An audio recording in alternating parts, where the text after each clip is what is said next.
Hello dear student. तो ये कल जो आपका 1 मार्च का हिंदी का पेपर है एमपी बोर्ड, देखिए उसके लिए बिल्कुल वायरल पेपर लेकर आ गया हूँ। ये कोड नंबर है और इसमें मैं टोटल आपको 4 सेट पार्ट 1 पार्ट 2 करके आप यहाँ पे देख सकते हैं। इसके 4 सेट में टोटल लेकर आया हूँ। अगर ये चारों सेट आप प्रिपरेशन कर लेते हैं तो 75 में 75 लाने से कोई नहीं रोक सकता है। बस ये 4 सेट आपको करना है और पार्ट 1 पार्ट 2 पार्ट 3 और पार्ट 4 तक आपको मैं चारों सेट करा दूंगा। तो अब मेरे चैनल पे नए हैं तो चैनल को अभी सब्सक्राइब कर लीजिए ताकि लेटेस्ट नोटिफिकेशन सभी पार्ट का सभी वीडियो का सबसे पहले आप तक पहुंचे और आप कल हिंदी के पेपर में 75 में 75 कर सके। ठीक है, तो चलिए मैं सबसे पहले पार्ट 1 लेकर चलता हूं, यानी सेट नंबर 1।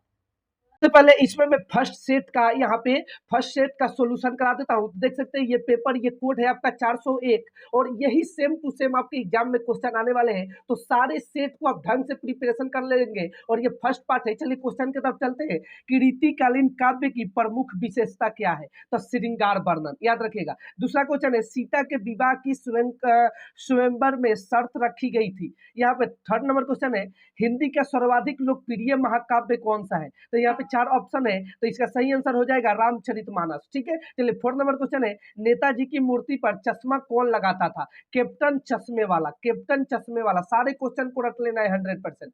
5 नंबर क्वेश्चन है एक से अधिक अर्थ देने वाले शब्द को कहते हैं अनेकार्थी शब्द, याद रखना। 6 है सांप के डर से घबराए भोलेनाथ कहाँ जाकर छिपे? यहाँ पे 4 ऑप्शन है, चारों ऑप्शन में कौन सा सही होगा? सही आंसर बताने की कोशिश करें। इसका सही आंसर कौन सा हो जाएगा? तो इसका सही आंसर होगा माँ के आंचल में।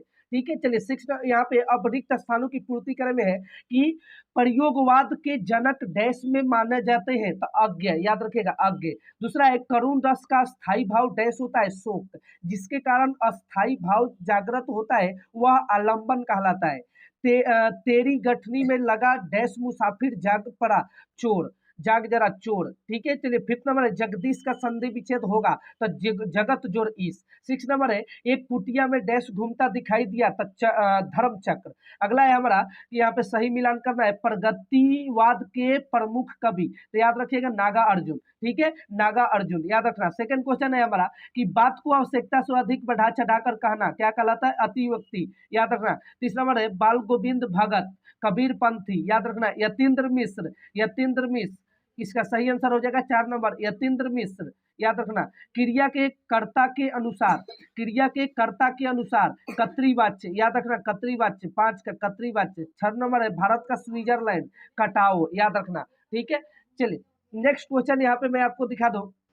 यहाँ की एक शब्दों में वाक्य का प्रयोग करना है, एक शब्दों में इसका उत्तर देना है। ठीक है, पहला क्वेश्चन है उत्साह कविता के कवि का क्या नाम है? सूर्यकांत त्रिपाठी निराला, याद रखना एक शब्द में।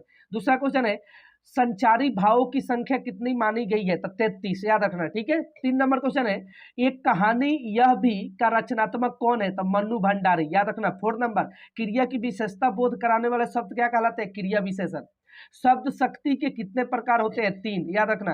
अज्ञ ने जापान में हुए बम विस्फोट में कौन सी कविता लिखी? हिरोशिमा, याद रखना। ठीक है, चलिए सत्य असत्य आपको बताना है। तो पहला हो जाएगा आपका यह श्री कृष्ण ने गोपियों को समझने में उद्धव को भेजा था।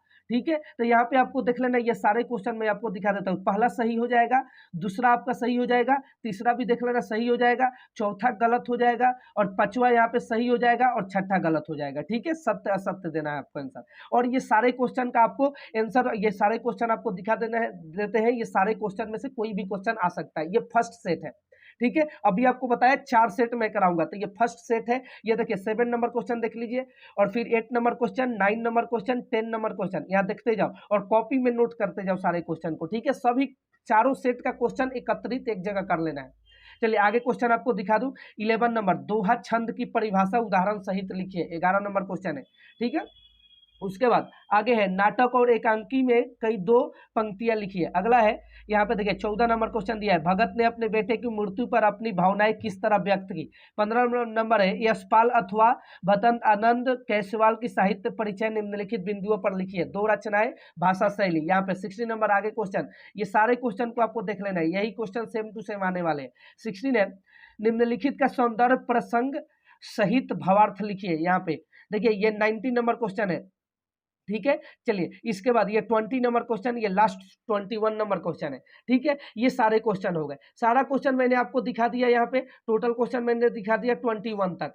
यहाँ पे ये फर्स्ट सेट था आपके लिए। ठीक है, ये फर्स्ट सेट का 100% क्वेश्चन तैयार कर लो। ठीक है, और सेकेंड पार्ट में मैं इसके बाद ये 22 नंबर है और इसके देखिए ये 23 नंबर हो गए, 23 नंबर लास्ट 23 क्वेश्चन हो गए। और इसके बाद देखिए यहाँ पे ये फर्स्ट सेट खत्म हो गए, सेकंड पार्ट में सेकंड सेट आपके लिए लेकर आऊंगा। ऐसे सारे रात तक यानी कल सुबह तक चारों सेट आपको मिल जाएगा, उसी में से सारे क्वेश्चन आएंगे और आप 75 में 75 करके एग्जाम में आएंगे। ठीक है, तो मिलते हैं नेक्स्ट पार्ट में, नेक्स्ट वीडियो में। तब तक के लिए गुड बाय। और मेरे चैनल पर नए हैं तो चैनल को अभी सब्सक्राइब कर लीजिए ताकि लेटेस्ट नोटिफिकेशन सबसे पहले आप तक पहुंचे। Thank you.